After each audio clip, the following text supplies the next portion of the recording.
Just as with the greens, we discovered that there were a lot of different greens. There's a lot of different colors in these reds. Around the edges, they're dark red and pure reds, and then there's pinks, and there's some oranges, and even right now I'm working with a color that's more purple than red, or magenta. And the more you look, the more you see.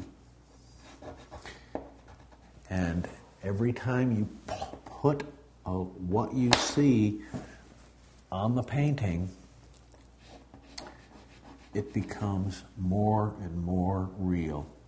Use the same devices to help separate. Use contrast.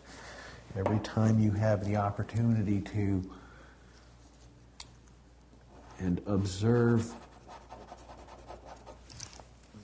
the flowers will take on shapes and believability.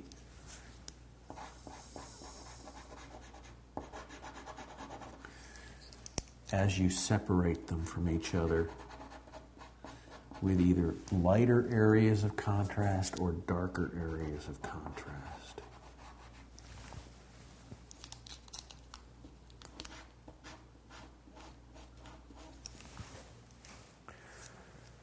And it's beginning to feel